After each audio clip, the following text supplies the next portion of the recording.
Hello everyone, welcome back to my channel GS question paper. आज हम लोग GS question paper में भारत के जितने भी बायोस्फीयर रिजर्व से रिलेटेड क्वेश्चंस पूछे गए हैं उन सभी पे डिटेल में इसको सॉल्व करेंगे। और आपको बता दें, लास्ट में थोड़ा मैप की सहायता से सारे बायोस्फीयर रिजर्व और जो यूनेस्को के द्वारा संरक्षित हैं 12, उनके बारे में भी डिटेल में पढ़ेंगे। पहले हम लोग एमसीक्यू सॉल्व करते हैं, बाद में इसको डिटेल में का अध्ययन भी करते हैं। चलिए, फर्स्ट क्वेश्चन यहाँ पर पूछा गया है, नीलगिरी बायोस्फीयर रिजर्व की स्थापना कब हुई थी?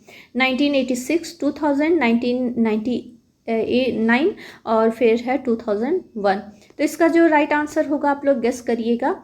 जो नीलगिरी बायोस्फीयर रिजर्व है ये भारत का पहला बायोस्फीयर रिजर्व है, तो इसलिए इसका जो राइट आंसर होगा वो होगा ए ऑप्शन। 1986 में नीलगिरी बायोस्फीयर रिजर्व की स्थापना हुई थी। अब ये नीलगिरी बायोस्फीयर रिजर्व है कहाँ, किस राज्य में है, अगर जो पूछे तो आपको बताना होगा। नीलगिरी जो है वो आपके तमिलनाडु, केरल और कर्नाटक के कुछ हिस्से शामिल है। मैक्सिमम हिस्सा जो है वो तमिलनाडु में पड़ता है, इसके बाद केरल में और तीसरे नंबर पर कर्नाटक का में थोड़ा सा आता है।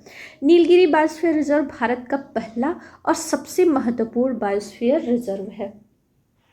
क्यों महत्वपूर्ण है इसके बारे में भी आगे बढ़ते हैं। यहाँ पर पूछा गया है, कौन सी नदियाँ नीलगिरी बायोस्फीयर रिजर्व का हिस्सा हैं? भवानी, मोयर, काबिनी, गंगा, यमुना, सरस्वती, नर्मदा, ताप्ती, गोदावरी या डी ऑप्शन है कृष्णा, कावेरी, महानदी। वीडियो अगर जो आपको फास्ट लगे तो प्लीज़ इसका स्पीड जो है वो प्लेबैक ऑप्शन से आप लोग स्लो कर सकते हैं। और क्वेश्चंस अच्छे लगे तो प्लीज़ वीडियो को लाइक भी कर दिया करिए, इससे मुझे थोड़ा सा सपोर्ट मिलता है यूट्यूब पे। चलिए नेक्स्ट क्वेश्चन देखते हैं, कौन सी नदियाँ नीलगिरी बायोस्फीयर का रिजर्व का हिस्सा रही हैं? तो इसमें से जो गंगा, यमुना, सरस्वती और नर्मदा, ताप्ती, गोदावरी ये दोनों नहीं ऑप्शन होगा, क्योंकि ये उत्तर भारत की हैं और नीलगिरी जो बायोस्फीयर रिजर्व है दक्षिण भारत में है। तो इसका राइट आंसर क्या होगा? ए ऑप्शन इसका भी होगा। भवानी, मोयर और काबिनी नीलगिरी बायोस्फीयर रिजर्व का हिस्सा हैं। अब ये तीनों जो नदियां हैं किसकी सहायक नदी हैं, आइए इसको देखते हैं। कावेरी नदी की कई प्रमुख सहायक नदियां हैं, जैसे भवानी, मोयर और काबिनी, ये आपके नीलगिरी में बहती हैं। इसके अलावा भी कुछ और नदियां हैं जो नीलगिरी में बहती हैं, जैसे कि चलियार और पूनम पुझा। ये जो स्रोत हैं जल ग्रहण आरक्षित सीमा के अंदर ये बहती हैं। 16 घास के मैदान, इस पे भी क्वेश्चन पूछा गया है। घास के मैदान से रिलेटेड नेक्स्ट वीडियो मेरा आने वाला है, उसमें आप लोग पढ़ेंगे भारत में पाए जाने वाले घास के मैदान कौन से हैं। 16 घास के मैदान। तो ये जो घास के मैदान हैं ये पानी को बनाए रखने के लिए इन धाराओं की आपूर्ति इसमें महत्वपूर्ण भूमिका निभाती है। चलिए नेक्स्ट क्वेश्चन है, भारत का पहला समुद्री रिजर्व जीव मंडल कौन सा है? तो समुद्री रिजर्व जीव मंडल के बारे में पूछा जा रहा है, तो ये है आपका सुंदरबन, ग्रेट निकोबार, नीलगिरी या फिर मन्नार की खाड़ी। तो नीलगिरी तो होगा नहीं, क्योंकि यहाँ पर पूछ रहा है समुद्री जो जैव आरक्षित क्षेत्र है उसके बारे में। राइट आंसर इसका सी होगा, मन्नार की खाड़ी। अब ये मन्नार की खाड़ी पड़ती कहाँ है, मैप में इसे देखते हैं। और साथ ही साथ मन्नार की खाड़ी जो है भारतीय उत्तर में भारत में रामेश्वरम द्वीप से तमिलनाडु और श्रीलंका के दक्षिण में कन्याकुमारी तक फैला हुआ है। संरक्षित जीव इसमें कौन सा है पूछा गया है, तो संरक्षित जीव है डुगोंग और इसकी स्थापना हुई थी 1989 में। ये दोनों क्वेश्चंस पूछे गए हैं, दोनों पॉइंट। संरक्षित जीव डुगोंग कहाँ पर पाए जाते हैं, तो ये पाए जाते हैं आपके मन्नार की खाड़ी में। नेक्स्ट देखते हैं, मन्नार की खाड़ी किस समुद्र का हिस्सा है? अरब सागर, लक्षद्वीप सागर, बंगाल की खाड़ी या अंडमान सागर। तो यहाँ पर सागर के बारे में पूछ रहा है। बंगाल की खाड़ी होगा नहीं, अंडमान सागर भी नहीं है, अरब सागर भी नहीं है। ये सी ऑप्शन इसका सही है, लक्षद्वीप सागर, क्योंकि ये आपका रामेश्वरम से लेकर के आपका फैला हुआ है लक्षद्वीप तक। तो ये लक्षद्वीप सागर नहीं, लक्षद्वीप सागर इसमें शामिल है। चलिए, ग्रेट निकोबार द्वीप का कितना प्रतिशत भाग बायोस्फीयर रिजर्व में फैला हुआ है? ग्रेट निकोबार द्वीप जो है उसका कितना प्रतिशत भाग यहाँ पर पूछा है, 75 है, 85 है, 90 या 95। तो मैक्सिमम हिस्सा जो है ग्रेट निकोबार का इसमें फैला हुआ है। राइट आंसर है इसका 85। यहाँ पर 85% भाग यानी कि ग्रेट निकोबार द्वीप का बहुत बड़ा एरिया आपका इसमें बायोस्फीयर रिजर्व में फैला हुआ है। इसका डिटेल देखते हैं। Great Nicobar biosphere reserve great Nicobar द्वीप का एक बड़ा हिस्सा है, लगभग 85% इसमें शामिल है, जो भारतीय केंद्र शासित प्रदेश अंडमान और निकोबार द्वीप समूह में निकोबार द्वीप समूह का जो है सबसे बड़ा हिस्सा है। और एक क्वेश्चन और भी पूछा जाता है कि अंडमान को निकोबार द्वीप से कौन सा जो है चैनल वो अलग करता है, तो 10 डिग्री चैनल इन दोनों को बांटता है, अंडमान को और निकोबार को। और निकोबार का लगभग 85% जो हिस्सा है वो बायोस्फीयर रिजर्व में शामिल है। ग्रेट निकोबार बायोस्फीयर रिजर्व में कौन सा जीव उल्लेखनीय है या कौन सा जीव मोस्ट इम्पॉर्टेंट जो है वो संरक्षित है? निकोबार टाइगर, निकोबार लंबी पूंछ वाला मकाक, डुगोंग या हिम तेंदुआ। तो जो हिम तेंदुआ है ये आपका है कहाँ पर, तो हिमाचल प्रदेश में जो कोल्ड डेजर्ट है उसमें है। डुगोंग अभी मैंने बताया है ये मन्नार की खाड़ी में संरक्षित है। बंगाल टाइगर जो है वो आपका कहाँ पर है, सुंदरबन जो डेल्टा है वहाँ पर संरक्षित है। इसका जो राइट आंसर होगा वो होगा निकोबार लंबी पूंछ वाला मकाक। अगर जो निकोबार नहीं आया तो भी यहाँ पर जो मकाक है इसकी स्पेशलिटी ये है कि ये केकड़े को पकड़ करके खाता है। चलिए इसका डिटेल हम लोग देखते हैं। सिर्फ मकाक आएगा, बंदर तो ये भी आपका राइट आंसर होगा। प्रसिद्ध केकड़ा खाने वाले मकाक निकोबार ट्री श्रू, dugong, Nicobar megapode, serpent eagle, खारे पानी के मगरमच्छ, समुद्री कछुए और रेटिकुलेटेड पायथन। स्थानीय या और भी जो लुप्त प्राय हैं वो भी यहाँ पर पाए जा सकते हैं, लेकिन इसमें जो मोस्ट इम्पॉर्टेंट है वो है केकड़ा खाने वाला मकाक। चलिए नेक्स्ट क्वेश्चन देखते हैं। अगस्त्यमाला बायोस्फीयर रिजर्व को किस वर्ष यूनेस्को विश्व नेटवर्क ऑफ बायोस्फीयर रिजर्व के हिस्से में शामिल किया गया है, यानी यूनेस्को के द्वारा संरक्षित किया गया है? 2001 में, 2016 में, 2010 में या फिर 2018 में? तो इसका जो राइट आंसर होगा वो होगा आपका, ये किया गया था 2016 में संरक्षित। यहाँ पर सी ऑप्शन जो है वो हम लोगों का राइट आंसर है अगस्त में।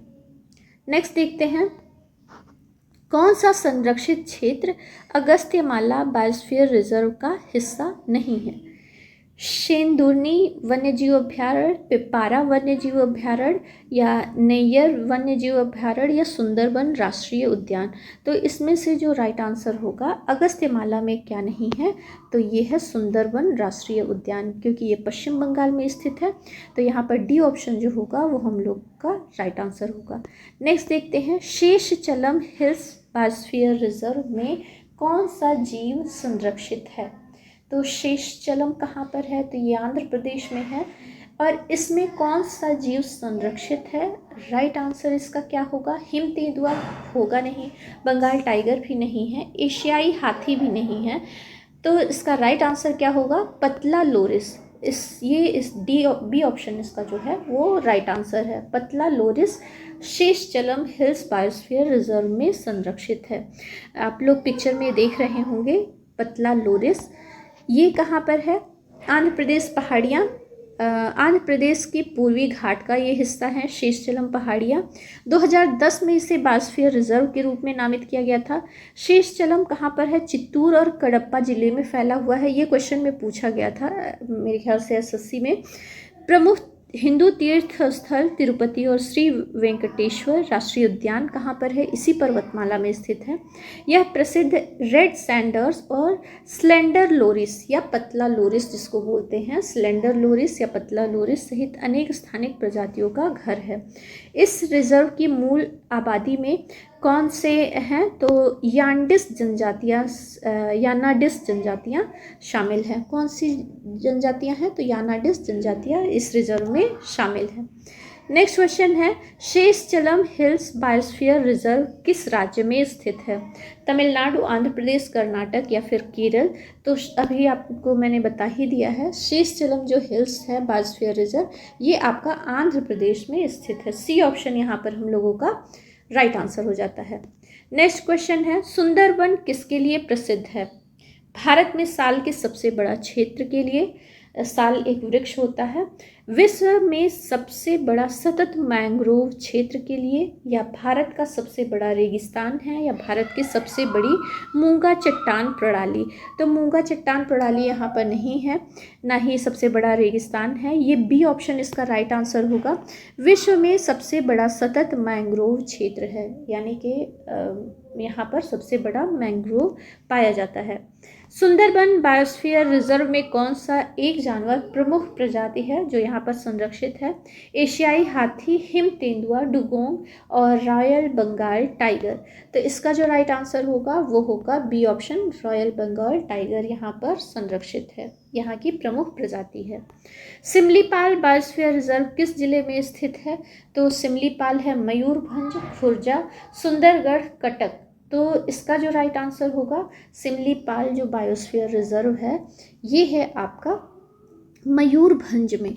इसका जो ए ऑप्शन है वो राइट आंसर है। सिमलीपाल बायोस्फीयर रिजर्व किस जिले में स्थित है? तो ये मयूरभंज है। आगे हम लोग मैप में इसके बारे में डिटेल देखते हैं। सिमलीपाल बायोस्फीयर रिजर्व में कौन सा जानवर नहीं पाया जाता है? बंगाल टाइगर, गौर, एशियाई हाथी या फिर लाल पांडा? तो इसका जो राइट आंसर होगा सिमलीपाल बायोस्फीयर रिजर्व में लाल पांडा नहीं पाया जाता है। डी ऑप्शन यहाँ पर हम लोगों का राइट आंसर हो जाता है। एक और पूछा गया है इसके बारे में, रेड पांडा के बारे में।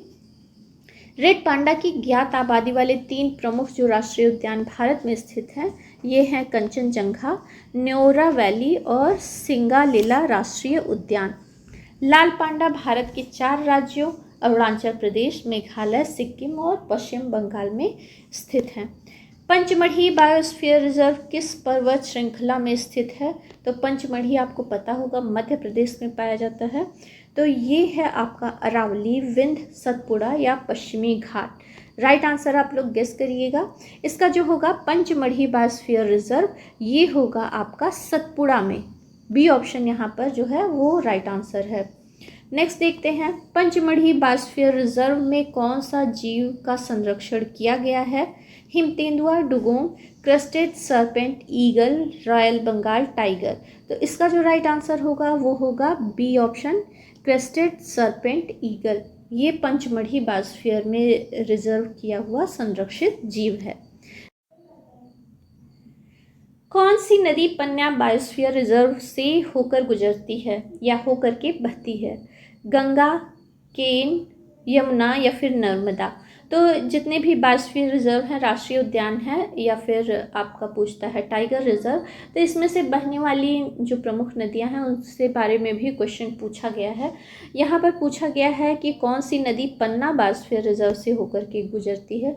तो यमुना तो होगी नहीं, नर्मदा, गंगा और केन, इसमें से जो राइट आंसर होगा वो होगा आपका केन। केन पन्ना बायोस्फीयर रिजर्व से होकर के गुजरती है।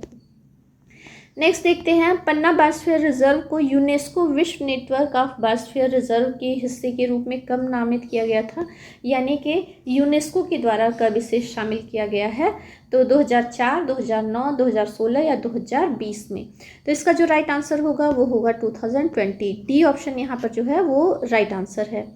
नेक्स्ट देखते हैं भारत का सबसे बड़ा बायोस्फीयर रिजर्व कौन सा है? नीलगिरी, सुंदरबन, कच्छ का महान रण या मन्नार की खाड़ी? तो भारत का जो सबसे बड़ा है और सबसे छोटा, ये दोनों आप लोगों को पता होना चाहिए।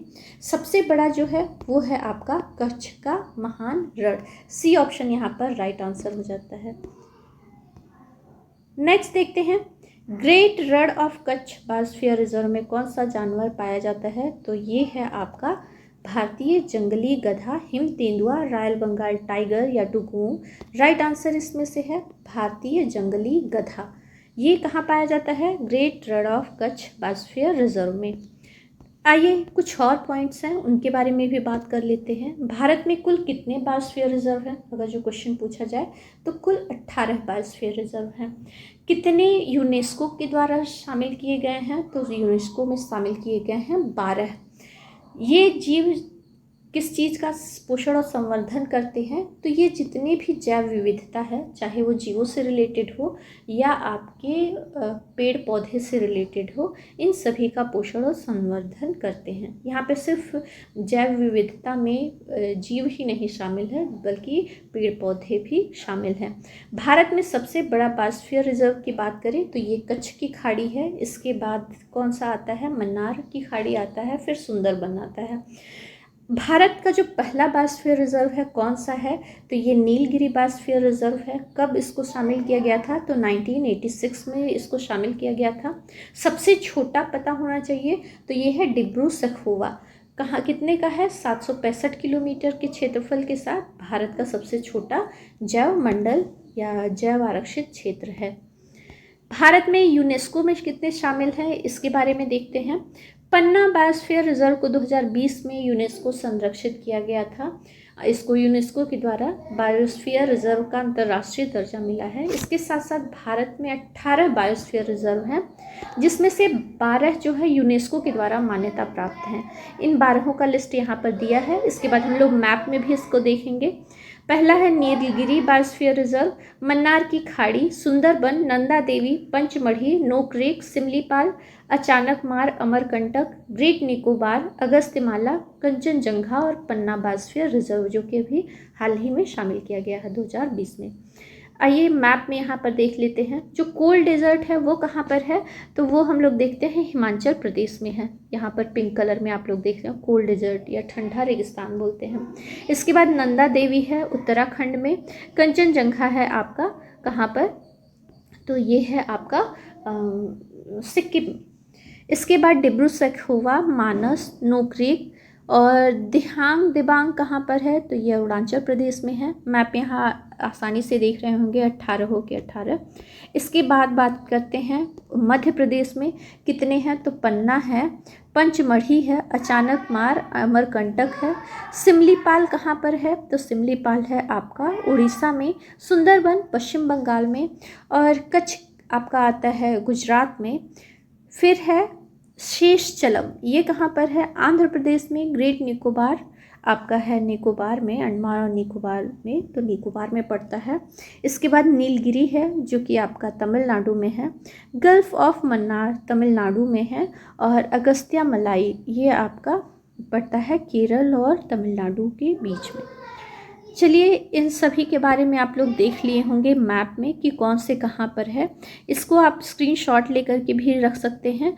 और स्क्रीनशॉट के साथ साथ, क्योंकि इसमें से पूछा जा सकता है कि कौन सा जो रिजर्व है ये किस राज्य में स्थित है, तो मैप में अगर जो आप एक बार देख लेते हैं तो इसको अच्छे से याद रख सकते हैं। मिलते हैं नेक्स्ट वीडियो में। आज का वीडियो आपको कैसा लगा इसके बारे में मुझे कमेंट्स बॉक्स में बताइएगा। अच्छा लगा हो तो प्लीज़ वीडियो को लाइक करके जाइएगा। मेरे वीडियो में नए हैं तो चैनल को सब्सक्राइब भी कर लीजिएगा। मिलते हैं नए वीडियो में, तब तक के लिए बाय बाय।